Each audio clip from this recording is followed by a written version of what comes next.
Bismillahirrahmanirrahim. Assalamualaikum warahmatullahi wabarakatuh. Alhamdulillah, wassalatu wassalamu ala rasulillah wa ala alihi wa sahbihi wa sallama tasliman katsira, amma ba'd.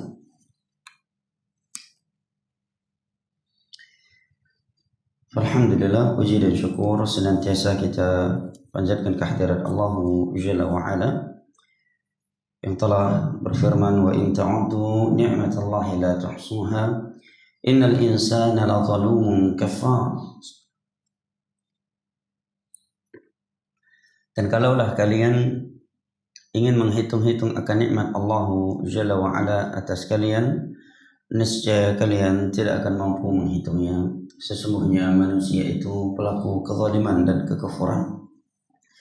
Maka alhamdulillah berkat nikmat kesehatan dan kesempatan setelah hidayah taufik dari Allah Jalla wa Ala, kita dapat melanjutkan kembali kajian sirah para sahabat Nabi sallallahu alaihi wasallam pada subuh yang berbahagia ini. Setelah melaksanakan salat subuh berjamaah, kita memohon kepadanya, Rabbana taqabbal minna innaka antas sami'ul alim.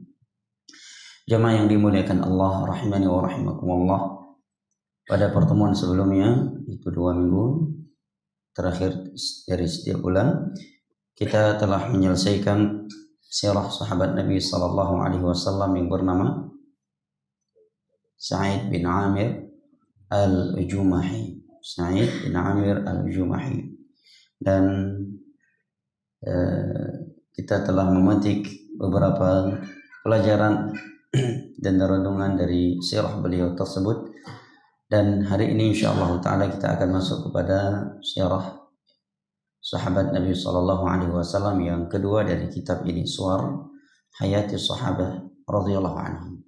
Yaitu seorang sahabat Nabi sallallahu alaihi wasallam yang Nabi berkata kepada tentangnya, Allahumma ij'al lahu ayatan tu'inuhu ala ma yanwi minal khair. Ya Allah, jadikanlah hambamu ini, doanya Nabi SAW untuk orang ini, jadikanlah hambamu ini sebagai ayat, tanda kebesaran, sebuah ayat yang senantiasa dia memperoleh atau membantunya untuk memperoleh setiap kebaikan yang dia inginkan. Artinya Allah Jalla wa Ala bukakan untuknya segala pintu kebaikan yang diinginkan olehnya. Ini menerangkan kepada kita kejujuran hati sahabat Nabi SAW yang mulia ini. Setiap kali dia berkeinginan untuk melakukan kebaikan, Allah Jalla wa Ala langsung mengabulkannya. Allah membukakan pintunya untuk beliau sallallahu alaihi wasallam wa radhiya'an, yaitu beliau yang bernama Tufail bin Amr ad-Dawsi. Yaitu sahabat Nabi yang bernama Tufail bin Amr ad-Dawsi. Mari kita simak seksama sirah beliau sallallahu alaihi wasallam wa radhiya'an. Kata penulis rahimahullahu taala, At-Tufail ibn Amr ad-Dawsi sayyidu qabilati Dawsin fil jahiliyah. Beliau merupakan seorang tokoh qabilah Daus. Daus adalah nama qabilah. Ya. Beliau merupakan tokoh qabilah Daus di masa jahiliyah. Daus ini rata-rata tinggalnya di daerah Yaman, ya, daerah Tihamah. Kalau sekarang ya disebut dengan Hudaidah.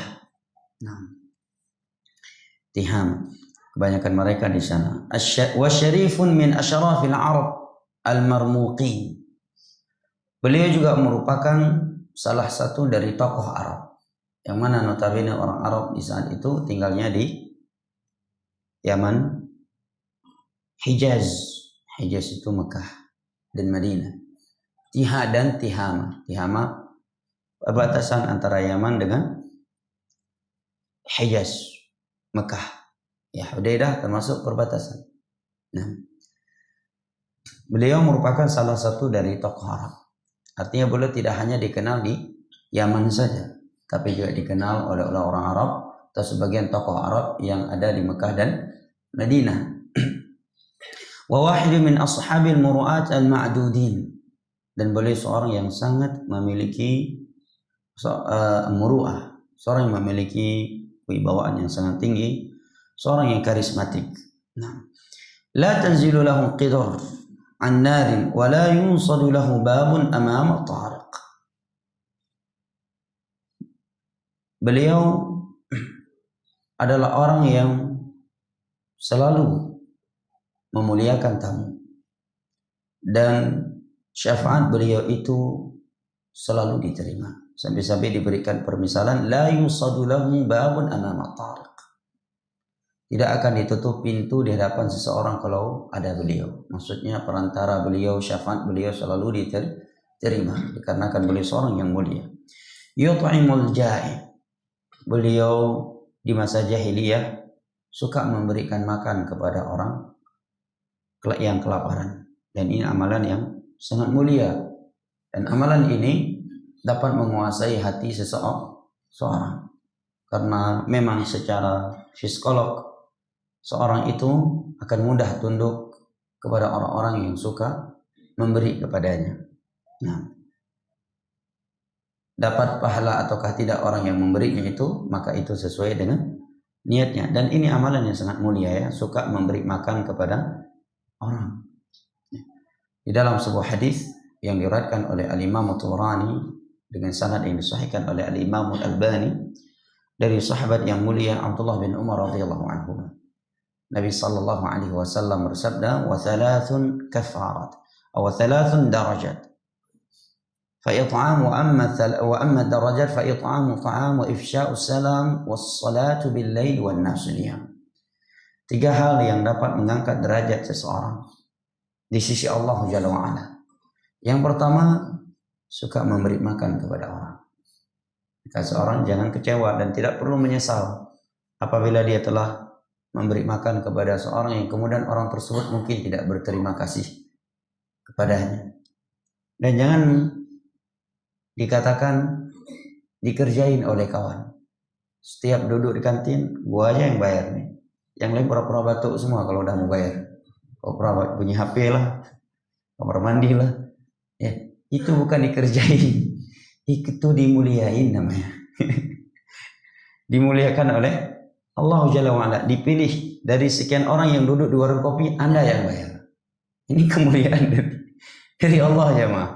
Bukan dikerjain oleh kawan-kawan. Ini nih nikmat, ya, bukan siksaan. Nabi menyatakan tiga hal yang dapat mengangkat derajat seseorang. Ya, ta'am, suka memberi makan. Enggak semua orang punya sifat seperti ini. Ya, bahkan ada orang yang tidak punya ilmu, dia lebih sempurna sifatnya dari sisi ini daripada orang yang mungkin sudah menghafal ribuan hadis. Itu anugerah dari Allah. Ya, apalagi kalau memberi makan kepada seseorang di rumah lagi, itu lebih berat lagi. Ada orang mungkin dia mudah mentraktir orang lain di luar rumahnya, tapi untuk mengundang orang lain makan di rumah, nggak semua orang yang punya harta mau melakukannya. Ya, karena itu jauh lebih berat lagi. Dia harus cuci piring. Ya, walaupun mungkin dia punya orang yang bekerja di rumah, tetapi mungkin rumahnya akan sedikit kotor, atau mungkin bisa jadi 1-2 batang dari bunga istrinya akan patah tanpa sengaja oleh tamu. Apalagi kalau tamu bawa anak-anak yang agak rewel, ya, sekian bunga jadi patah, yang bunganya mungkin harganya mahal. Ini nggak mudah. Makanya keutamaan orang yang memberi makan itu luar biasa dalam Islam. Ya, Nabi menyatakan it'amu ta'am wa ifsha'u salam, menebarkan salam, wassalatu bil laili wan nasu niyam, salat di malam hari di saat keumuman manusia sedang terlelap tidur, maka dia akan masuk surga dengan keselamatan. Tadkhulul jannata bisalam, akan masuk ke dalam surga dengan keselamatan. Dan suka memberi makan kepada orang lain itu merupakan kriteria penduduk surga. Allah berfirman, wa yut'imuna ta'ama ala hubbi miskina wa yatima wa asyara. Merupakan ciri al-abrar, orang-orang yang baik adalah suka memberi makan kepada fakir miskin, ya, kepada orang yang dia, kepada tawanan. Wa yut'imuna ta'ama ala hubbi, pada dia cinta kepada makanan tersebut, tetapi dia memberikannya kepada anak miskin, kepada orang miskin, dan kepada tawanan. Ini 3 jenis manusia yang mungkin jarang ada orang ingin berbuat baik untuk mereka karena menginginkan sesuatu dari mereka, ya kan? Karena nggak ada yang diharapkan dari mereka. Miskin, anak yatim, tawanan lagi. Kalau ada orang bisa mentraktirin temannya yang kaya, ini bukan hal yang aneh. Ya, walaupun yang namanya isi hati hanya Allah yang tahu, tetapi sangat mungkin ada udang di balik batu, ya kan? Undang makan kepala dinas misalkan, mungkin nggak? Hah? Dia kontraktor misalkan, ngajak makan ke kadis. Kira-kira ada udang nggak di balik batu? Mungkin, tapi masalah hati hanya Allah yang tahu, ya kan? Hanya Allah yang tahu, dan kita tidak boleh suka berburuk sangka kepada individu manusia. Tapi ini gambaran secara umum. Ada kan? Atau dia undang orang kaya, ya, pengusaha besar. Sangat mungkin syaitan meniupkan, atau sangat kuat syaitan memberikan bisikan ke dalam hatinya untuk mengharapkan udang di balik batu. Tapi kalau dia beri makan kepada fakir miskin, kepada anak yatim, kepada tawanan, orang-orang lemah, apa yang akan diharapkan dari mereka? Proyek sama mereka nggak ada, PL nggak ada, ya kan? Balasan uang nggak ada juga, jabatan mereka nggak punya. Apalagi ketika memberinya orang tidak mengetahuinya, hanya dia yang mengetahuinya. Ini kalau bukan karena keikhlasan dan mengharap ridha Allah Jalla wa Ala, sungguh tidak mungkin seorang mampu melakukannya. Maka dalam ayat ini Allah menyatakan penduduk surga itu dia suka memberi makan, sekalipun dia suka kepada makanan itu, bukan hanya karena makanan tersebut sudah lebih di rumahnya daripada kebuang. Walaupun dia tetap aja dapat pahala selama makanan itu bermanfaat untuk orang lain. Sekarang daripada kebuang mubazir, ya, diberikan kepada orang lain yang lebih membutuhkannya. Tetapi yang lebih berat lagi, dia suka kepada sebuah makanan, ya. Dia ingin memakannya, tetapi dia lebih mementingkan saudaranya. Dari kalangan anak yatim, fakir miskin, ya, dan tawanan. La nurinu minkum jazaa'an wala syukura. Kami tidak menginginkan balasan dan terima kasih dari kalian. Ini juga sifat yang kedua. Sifat kedua yang sangat berat. Jarang ada orang gemar memberi, suka memberi, membantu kepada orang yang tidak berterima kasih dan tidak membalas kebaikan dia tersebut. Bahkan mungkin ada orang yang punya sifat sebaliknya. Ketika ada orang yang sering dia berikan bantuan kepadanya, suatu ketika mungkin punya sikap yang kurang etis, ya, kurang etis kepadanya, baik dengan tujuan sengaja ataukah tidak, mungkin dia akan berhenti berbuat kebaikan untuk orang tersebut, atau bahkan mungkin akan mengungkit-ungkitnya. Dan itu salah satu dari pembatal sedekah. Ya, Allah berfirman, ya ayyuhalladzina amanu la tubtilu shadaqatikum bil manni wal adha. Wahai orang-orang yang beriman, janganlah kalian membatalkan, menghilangkan pahala sedekah kalian bil man. Ya, kata para ulama tafsir, bil man di sini mengungkit-ungkit kebaikan yang telah ia lakukan. Apa si fulan itu, dulu saya yang buat dia, dulu saya. Wal adha, dan dengan menyakiti orang yang kamu telah membantunya. Karena memang sebagian manusia punya sifat seperti itu. Karena dia suka bantu seseorang, dia bisa mengeluarkan ucapan apa saja yang dia inginkan terhadap orang itu. Suka menjelek-jeleknya, suka mencelanya di hadapan orang, suka membulinya di depan orang. Dia suka menyakitinya di hadapan halayak ramai. Ini dua perbuatan yang menghilangkan sedekah, pahala sedekah. Anda bersedekah 1 M, gak ada manfaatnya lagi. Sudah sia-sia, sudah hilang itu pahala. Maka jaga jangan. Kalau kita ya berinfak karena Allah Jalla wa'ala, kita tidak akan suka mengeluh. Kita nggak akan pernah kecewa terhadap sikap orang tersebut. Karena yang kita inginkan bukan ucapan dan perbuatan dia setelah sedekah kita. Tetapi yang kita harap adalah pahala dari Allah Jalla wa'ala. Surganya, ingin melihat wajah Allah Jalla wa'ala di hari kiamat. Makanya merupakan ciri orang yang ikhlas dalam melakukan suatu kebaikan, dia tidak mudah mengeluh. Ya, dia tidak akan mudah kecewa. Dan dia tidak akan berhenti melakukan kebaikan tersebut karena manusia yang kurang bersyukur kepadanya. Karena manusia yang tidak mengapresiasi ucapannya. Kayak Allah katakan dalam surat Al-Insan tadi, ciri mereka suka memberi makan kepada anak yatim, kepada fakir miskin, kepada tawanan, walaupun dia suka makanan tersebut.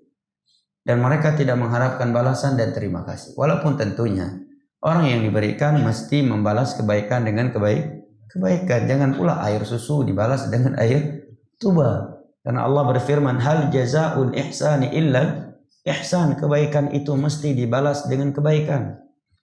Dan Nabi SAW bersabda, man sana ilaikum ma'rufan fakafi'u.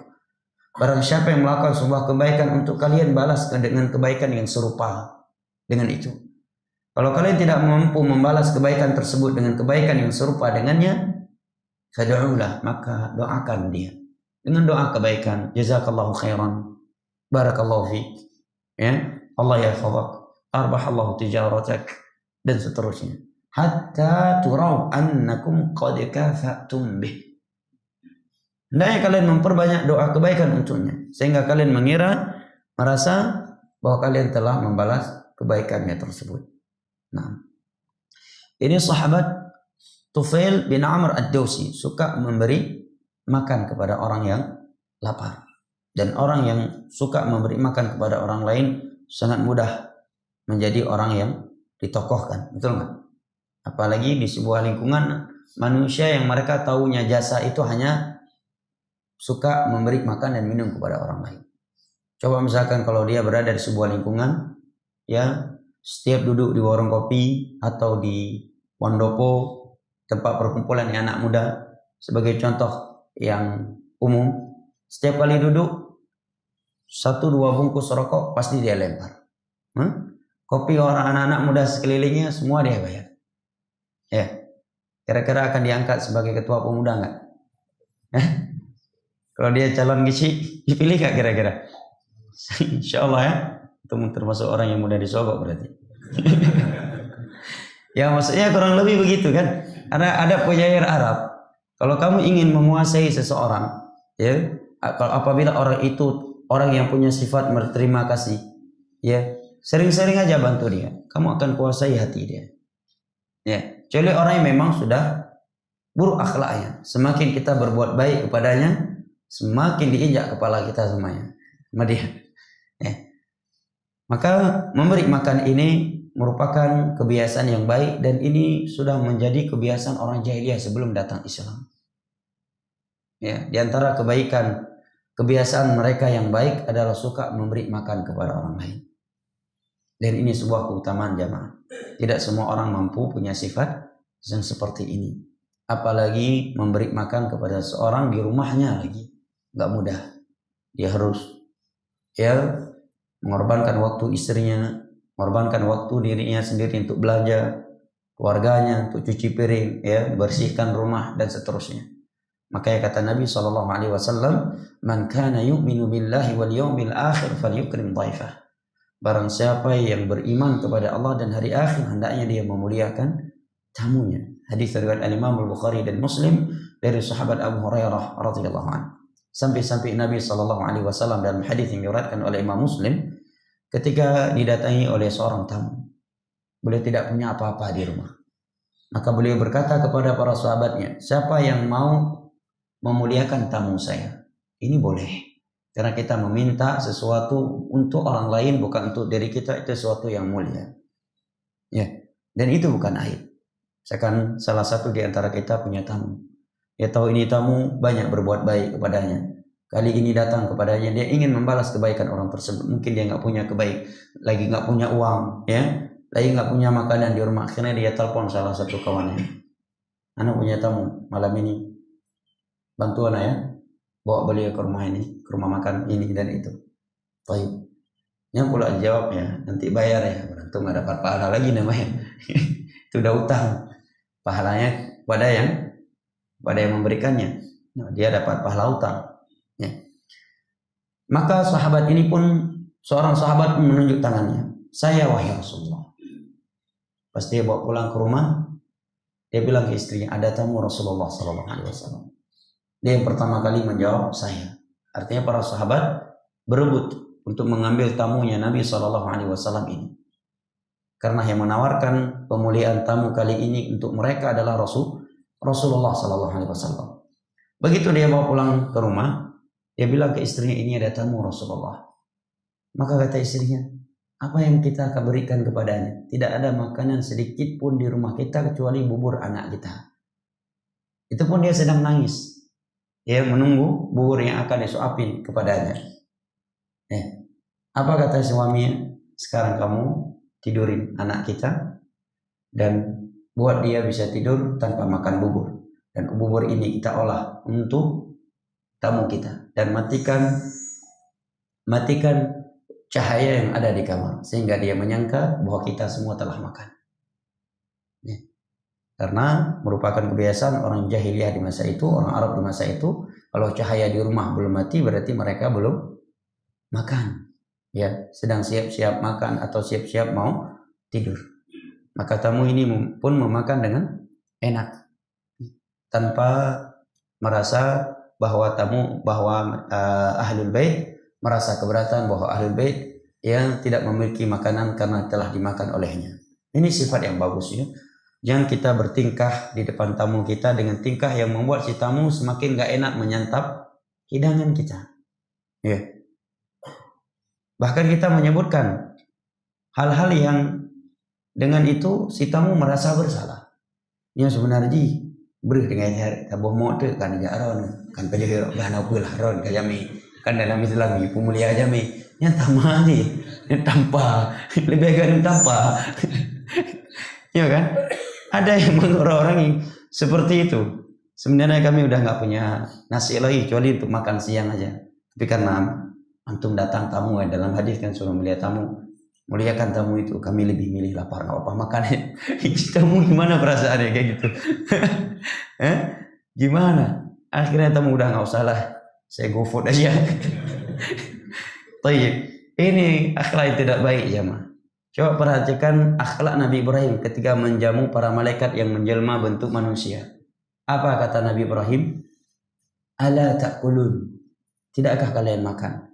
Kata para ulama tafsir ketika menerangkan ayat ini, kenapa Nabi Ibrahim tidak menyatakan makanlah wahai tamuku? Beliau hanya menyatakan ala ta'kulun. Ala ta'kulun dalam bahasa Arab dia tolak permintaan tetapi dengan bentuk at-tahzib. Ya, lebih sastra, lebih santun. Tidakkah Anda makan? Daripada makanlah. Ya, lebih santun yang pertama tadi dalam bahasa Arab. Karena itu tahzib, tidak langsung amr, walaupun maknanya sama, talab. Ya. Karena dia talab ada 8 macam dalam bahasa Arab. Di antaranya tahzib, dan itu salah satu yang paling lembut, yang paling santun. Ya. Memerintahkan dengan cara menawar. Ya. Tidakkah Anda makan? Nabi Ibrahim kenapa tidak menyatakan makanlah? Karena kata para ulama, yang namanya tamu bisa jadi lagi nggak nafsu makan, atau bentuk makanan yang kita sajikan kepadanya tidak dia sukai, sehingga tatkala kita memerintahkan dia untuk makan, dia akan memakannya karena tidak enak dengan kita. Bisa jadi itu akan membahayakan kesehatannya, mungkin itu makanan pantangan dia dan seterusnya. Karena Nabi Ibrahim dalam ayat ini tidak mengucapkan kalimat perintah, tetapi kalimat yang bermakna anjuran, hasungan. Tidakkah Anda makan? Lihat bagaimana akhlak yang diajarkan oleh Islam. Ya, bukan hai hambo ju nyo be na yang kita apa? Nyo be ni bedah me nabi lo. Hambo ju hedak aku belanja. Tamu ini masuk ya batalion apa masuk ke rumah bertamu ini. Baik. Ini hal yang perlu kita perhatikan ketika kita menjamu tamu kita, menjaga perasaan. Nah, beliau sahabat Tufail bin Amr ad-Dawsi, beliau sebelum masuk Islam dikenal orang yang suka memberi makan kepada manusia. Wa yu'minul khaif, beliau suka memberikan keamanan untuk orang-orang yang sedang ketakutan. Misalkan dia wanted suatu kabilah, ya, maka beliau mau mengamankan orang itu. Karena orang jahiliyah, orang Arab itu berkabilah-kabilah. Apalagi sebelum Nabi datang, mereka sudah berkabilah-kabilah, mereka saling bertikai sesama mereka, saling menawan antara satu sama yang lainnya. sahabat yang mulia ini sebelum masuk Islam, beliau memiliki sifat suka mengamankan orang yang sedang ketakutan. Nah, wa yujirul mustajir, wa yujiru al mustajir, dan beliau suka memberi keamanan atau suka mengangkat memberi pekerjaan kepada orang yang sedang mencari pekerjaan. Atau di mana lain fajiru hatta yasma' kalam Allah, memberikan keamanan kepada orang yang suka seorang yang sedang membutuhkan keamanan, ya, walaupun dia bukan sedang ketakutan. Nah, wa huwa ila dzalika adibun aribun labib, sudah seperti itu kedudukan beliau, sifat beliau di masa itu. Beliau juga merupakan seorang yang sangat mulia, ya, seorang yang sangat mulia, seorang yang sangat arif, cerdas, ya, labib, seorang yang sangat bijak, syair dan ahli syair lagi. Gak semua orang Arab ahli syair di masa itu. Dan orang yang ahli syair ditokohkan di masa itu, karena syair itu bisa menyihir seorang bahasanya. Raqiqus syu'ur, seorang yang sangat lembut. Basiru bihulwanil bayani wa murrih, beliau seorang yang manis ucapannya, ya, dan seorang yang bisa tegas di saat di waktu yang membutuhkan ketegasan, dan bisa lembut di waktu yang dibutuhkan kelembutan. Haitsu taf'alu fihi al-kalimatu fi'al as-sihr, kalau beliau berbicara, seorang itu bisa tersihir, pandai berorasi. Ketika terkumpul pada beliau hal-hal yang dengannya seorang akan ditokohkan, ya kan? Pertama, beliau dermawan, ya, suka memberi makan, suka memberi pekerjaan, suka mengamankan orang yang sedang ketakutan. Beliau seorang yang cerdas, beribawa lagi, ya, ahli syair lagi, ahli syair. Sudah seperti itu, lembut lagi, bisa tegas, ya, dan orang bisa tersihir kalau mendengar beliau berbicara. Jarang ada orang seperti ini, kan? Ada orang jago berbicara, tapi kurang beribawa. Ya, ada orang beribawa, jago berbicara, tapi pelit. Begitu orang tahu dia pelit, langsung hilang kewibawaannya, ya kan? Oh, keren lah, pura. Ya, ini beliau terkumpulkan padanya sifat-sifat yang mulia, dermawan, ya, lembut, bisa tegas, cerdas, ya, ahli syair, ya, dan kalau beliau berbicara orang lain bisa tersihir. Maka beliau menjadi tokoh qabilahnya. Qabilah apa tadi? Daus, ya, qabilah Daus. Siapa nama beliau?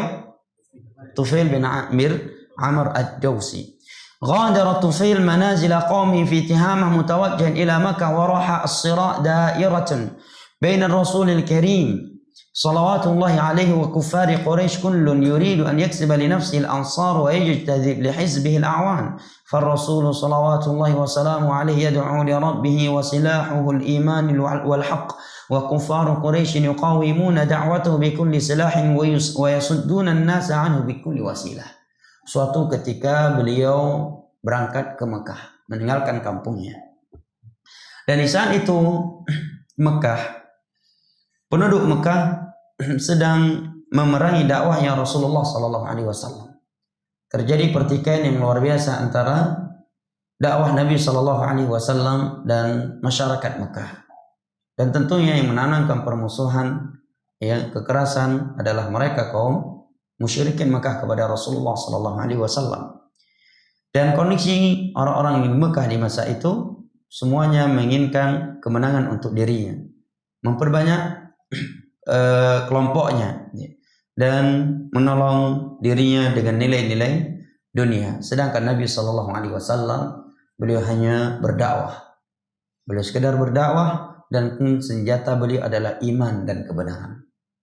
Beliau tidak menggunakan kekerasan, ya, beliau tidak mencela orang lain, beliau tidak memperbanyakkan kelompoknya demi kelompoknya. Buktinya yang bersama beliau bukan hanya orang kaya saja, tapi bahkan kebanyakan orang yang bersama beliau di masa itu adalah orang-orang miskin dan budak sahaya dari berbagai kalangan, ya, bukan dari kabilah beliau saja. Sedangkan kaum Mekah di masa itu, kalau seorang itu bukan dari kabilahnya, maka tidak akan dimuliakan oleh, ya, atau bukan orang yang mulia, yang tidak berkepentingan, untuk mereka. Nah, sedangkan Nabi Shallallahu Alaihi Wasallam sehari-hari hanya berdakwah, mengajak orang ke jalan Allah Jalla wa Ala, dan senjata yang beliau miliki hanya iman dan kebenaran. Hanya itu senjata Nabi Shallallahu Alaihi Wasallam.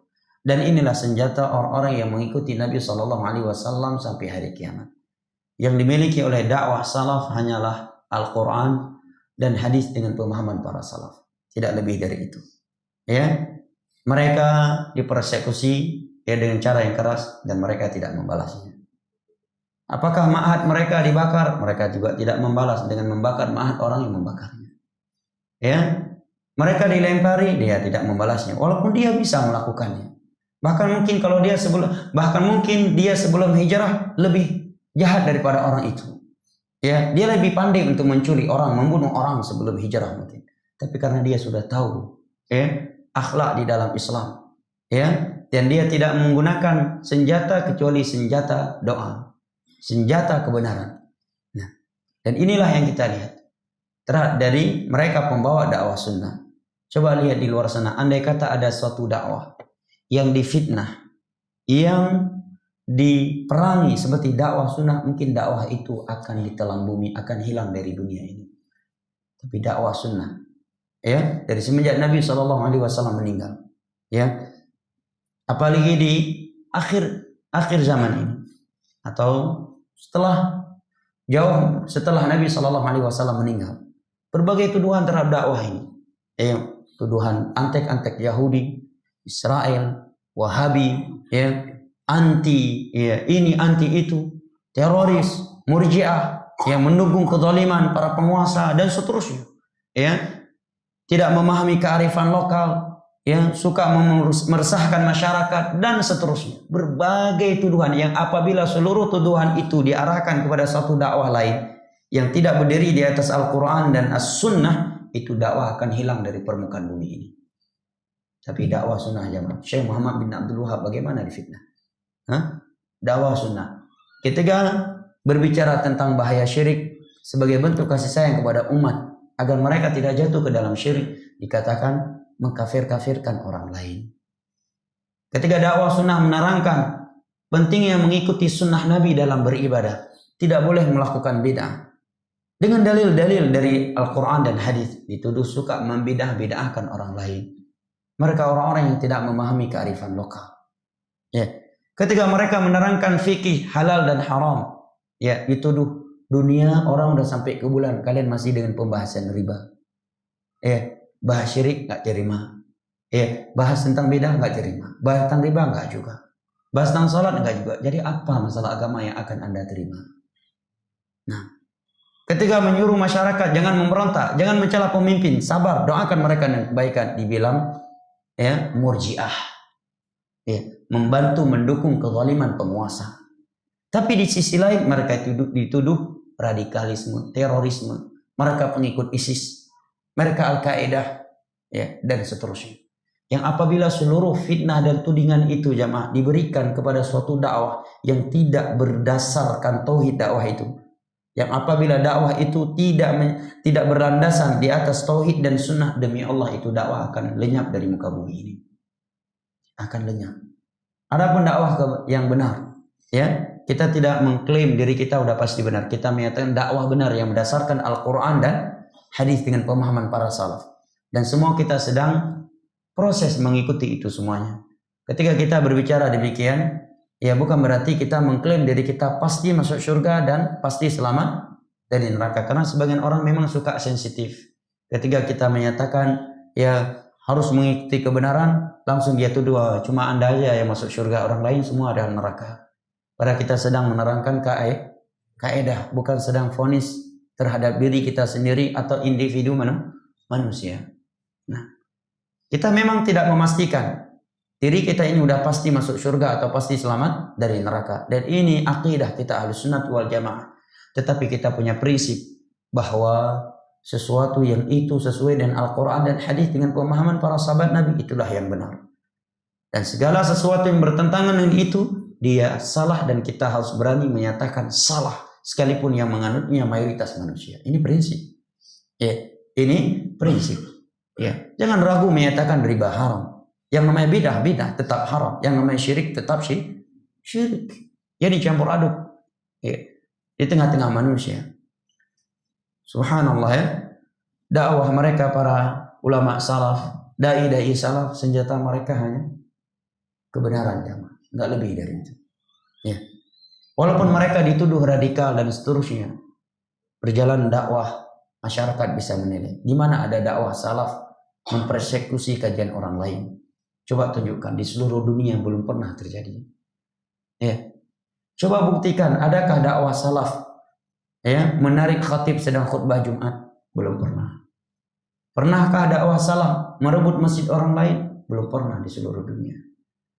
Ya, dakwah salaf bukan hanya di Aceh, di Perancis, ya ada, ya di seluruh dunia, di Amerika, di British, di Cina, di Jepang, ya, di Belgia, ya, di Rusia, ya, di Malaysia, di Singapura, di seluruh dunia.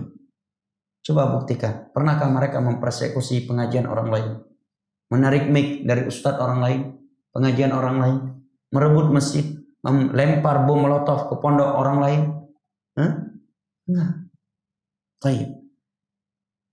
Lalu mereka dituduh radikal, keras. Apa yang mereka lakukan? Mereka pernah demo kepada pemerintah? Enggak juga. BBM naik, mereka ikut demo? Enggak. Ya. Mereka mengajak orang untuk memberontak? Enggak juga. Justru mereka sebaliknya mengajak orang lain untuk taat kepada pemimpin, bersabar sekalipun pemimpin itu tidak adil, sekalipun pemimpin itu zalim, selama yang kita kerjakan bukan hal maksiat. Maka kata para ulama, andai kata tuduhan-tuduhan yang dilemparkan kepada dakwah sunnah saat ini itu diarahkan kepada satu dakwah yang tidak berisi tauhid dan sunnah, demi Allah itu dakwah akan lenyap dari muka bumi ini. Nah, maka dalam membawa kebenaran ini kita nggak usah khawatir dakwah ini akan maju ataukah tidak, nggak perlu kita khawatirkan karena dakwah haknya Allah. Ya, milik Allah, Allah yang akan menolongnya. Yang perlu kita khawatirkan, kita ini kira-kira istiqomah nggak di atas agama Allah sampai mati. Karena fakta telah membuktikan, untuk agama Allah ini manusia datang pergi. Ada orang 2-3 tahun semangat beribadah, 2-3 tahun setelahnya itu dia kembali ke dunia zinanya, ke dunia sabu-sabunya. Jadi kira nggak ada jemaah. Ada yang sudah belajar ke ulama bertahun-tahun di Timur Tengah, pulang ke Indonesia jadi bandar sabu. Hidayah. Ya, jadi bandar sabu, bukan sekedar pakai sabu, bandar sabu. Ini pelajaran. Ya. Bahwa ini istiqamah itu anugerah. Jangan pernah kita mengkhawatirkan nanti Islam kalau si fulan naik, ya. Bagaimana Islam ini? Seakan-akan Islam ini milik si fulan. Ya. Allah Subhanahu wa taala dari semenjak menurunkan Nabi Adam sampai hari kiamat telah menyatakan wallahu mutimmu nurihi walau karihal kafirun. Cahaya Islam ini akan selalu bercahaya walaupun seluruh manusia di dunia ingin memadamkannya. Allah telah berfirman, inna nahnu nazzalna dzikra wa inna lahu lahafizun. Sesungguhnya kamilah yang menurunkan agama ini dan kamilah yang akan menjaganya. Di saat itu Syekhuna Muhammad Al-Imam, ya, beliau diteror luar biasa karena beliau selalu membantah syubhat Khawarij. Di khutbah-khutbah Jumatnya, beliau selalu membantah syubhat Al-Qaeda. Ya, di Yaman Qaeda termasuk kuat. Mungkin teman-teman aparat lebih tahu. Ya, sebagian tempat namanya Abiyan, itu sangat kuat Al-Qaeda di situ. Ya, makanya saya sangat memaklumi apabila ada teman-teman aparat terkadang agak ini sedikit kalau ada tamatan dari Yaman. Ya, ini dimaklumi. Karena memang Al-Qaeda dari Yaman. Dan pakaian mereka juga sama. Berjenggot juga, celana cingkrang juga. Itu kita maklumi ya. Orang menjalankan tugasnya meriksa lebih ketat. Karena informasi yang dia dapatkan. Itu saya maklumi. Daerah Abiyan. Kuat sekali Al-Qaeda. Guru saya diberondong oleh mereka. AK-47. Ya, pernah saya ceritakan. Kalau di Shimal kuatnya Syiah. Nah, Syekh Imam itu punya buku menerangkan bahayanya Syiah. Ya. Dan beliau juga punya banyak buku menerangkan bahayanya paham Khawarij. Dan di saat pecah 2011, pemberontakan pelengseran terhadap Presiden Ali Abdullah Saleh, itu pertumpahan darah yang luar biasa. Beliau termasuk yang paling terdepan dan yang paling keras memperingatkan bahayanya demonstrasi. Ya, bahayanya pemberontakan karena Yaman Utara waktu itu ingin pisah dari Yaman Selatan. Karena sebelumnya mereka memang terpisah di tahun 90 baru bergabung. Sebelumnya mereka dijajah oleh Inggris 100 tahun lebih. Setelah Inggris dijajah oleh sistem komunis selama 30 tahun. Tahun 90 baru bergabung Yaman Utara dengan Yaman Selatan. Syekh selalu ingatkan, ya bergabungnya Yaman Utara dengan Yaman Selatan ini nikmat dari Allah, jangan dipisahkan lagi. Itu merupakan kufur nikmat kalau mau dipisahkan. Dan dengan dipisahkan lagi akan terjadi pertumpahan darah yang meluas. Syekh selalu sampaikan itu. Ya, sehingga Syekh selalu diteror. Pernah ditaruhkan granat di bawah mejanya, pernah di sniper, ya, pernah diserbu, ya, pondoknya. Itu Syekh waktu itu menyatakan, andai kata saya mati, ya santrinya ribuan. Dan kalau beliau berkhutbah Jumat seperti singa di atas mimbar. Kata Syekh, kalau saya mati kalian nggak perlu khawatir. Ini agama milik Allah. Nabi telah meninggal dunia, agama Allah masih murni. Apa lagi kita, ya kan? Khulafa ar-Rasyidun, ada ustaz seperti Khulafa ar-Rasyidun? Enggak ada. 1000 Syekh bin Baz belum menyamai ilmu dan ketakwaan Khulafa ar-Rasyidun. Mereka telah diwafatkan oleh Allah, tetapi agama Allah masih murni. 4 madhab telah meninggal dunia, agama Allah masih murni. Apalagi yang meninggal seorang ustaz, seorang donatur. Ini agama milik Allah. Jangan pernah kita merasa berjasa untuk agama Allah. Jangan pernah. Tapi tanamkan prinsip dalam hati kita bahwa agama Allah lah yang telah berbuat baik untuk kita. Nah, jangan pernah kita beranggapan punya jasa untuk Allah Jalla wa'ala. Kita memiliki kebaikan untuk agama Allah karena Allah yang memiliki rahmat memilih kita dari sekian hamba-hambanya untuk membela agama Allah dengan ilmu, harta, kekuatan atau tahta yang kita miliki. Di saat manusia tidak mau menggunakannya kepada agama Allah Jalla wa'ala. Coba lihat di sini. Nabi kalau kita pikirkan 13 tahun dia dakwah di Mekah, kok bisa selamat? Ya, padahal akhir-akhir perjalanan dakwah Nabi di Mekah, kepala Nabi dihargakan 100 ekor onta. Di antara yang menghargakan kepala Nabi SAW yang mulia dengan 100 ekor onta adalah apa? Adoyah. Maka cukup. Ya, tahu Adoyah ya? Abu Lahab. Siapa yang nggak kenal Abu Lahab? Seorang yang sangat populer. Ya, karena penyair Arab menyatakan khalif tu'araf. Kalau kamu ingin populer, buat aja hal-hal yang aneh, itu cepat populer. Abu Lahab dia populer karena hal yang aneh. Bayangkan. Tapi bisa selamat sampai di Madinah. Baik. 10 tahun di Madinah. Ya, berbagai peperangan, berbagai teror diutarakan kepada Nabi. Beliau juga selamat. Dan tidaklah beliau wafat kecuali agama Allah telah sempurna. Khulafa ar-Rasyidun telah wafat, para tabi'in telah wafat, tabi'ut tabi'in telah wafat.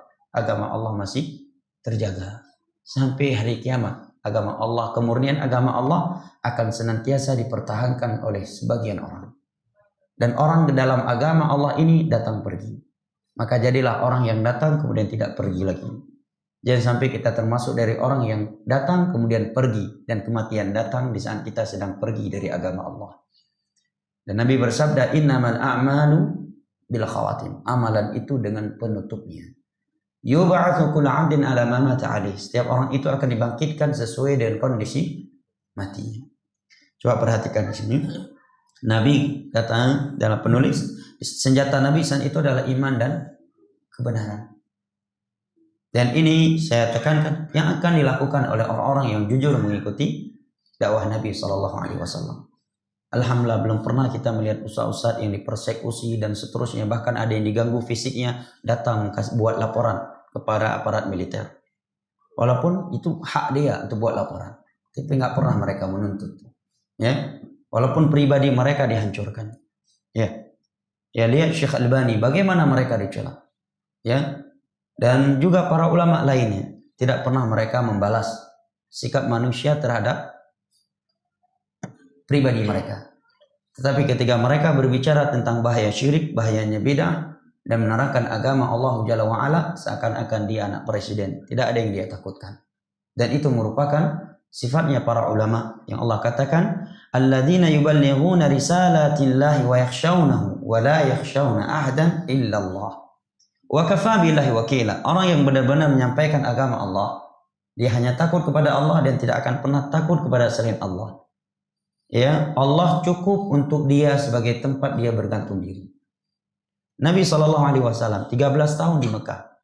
Muncul pertamanya beliau seorang di diri. Dan yang akan beliau bawa 180 derajat berbeda dengan masyarakat.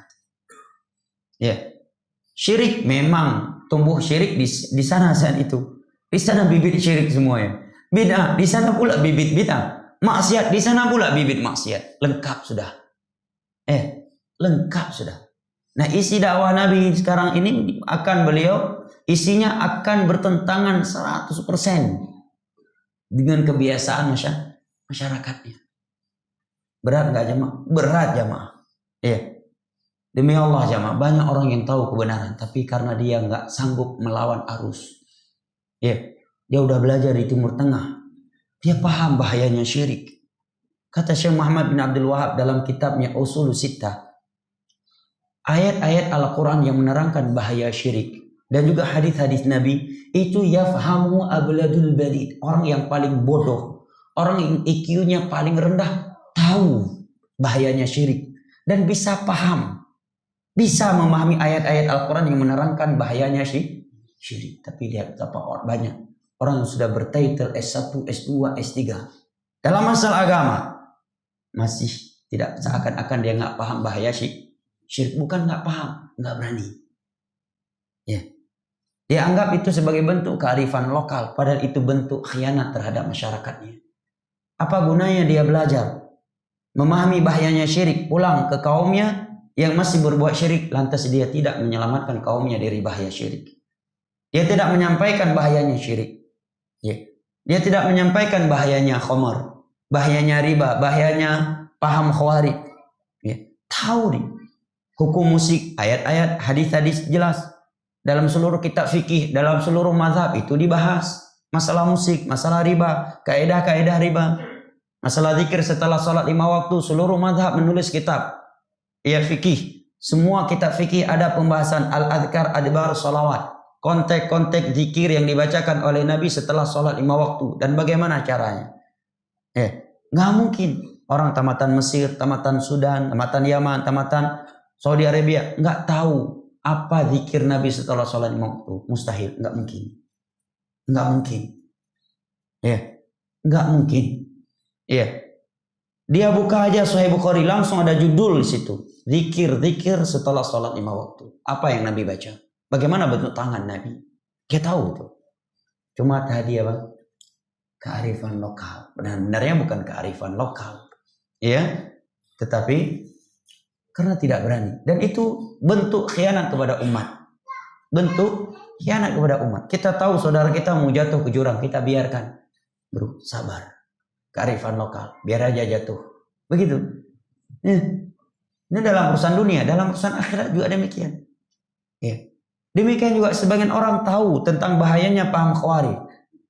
Bahayanya demonstrasi, bahayanya memberontak pada penguasa. Hadisnya dalam Sahih Bukhari. Bahkan hadis dari haramnya pemberontakan, wajib taat kepada pemimpin tidak kalah banyaknya dengan hadis riba. Bahkan mungkin lebih banyak hadis wajib taat pemimpin yang zalim daripada hadis riba, daripada hadis khamar.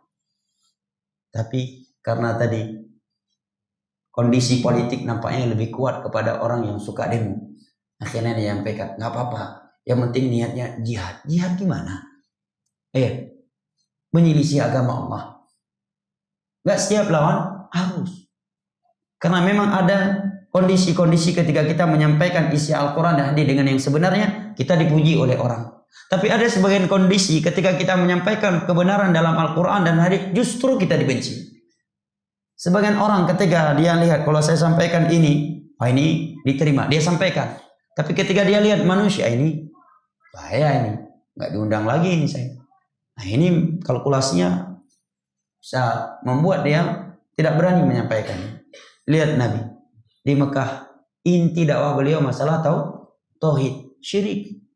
Bukan akhlak dulu, adab yang mulia, sifat yang mulia, sekedar adab dengan orang tua, dengan kawan, sekedar keutamaan sholat, bahkan sholat pun belum beliau sampaikan, zakat belum, haramnya khamar pun beliau belum, pada di depan beliau setiap hari khamar diminum oleh masyarakat Mekah.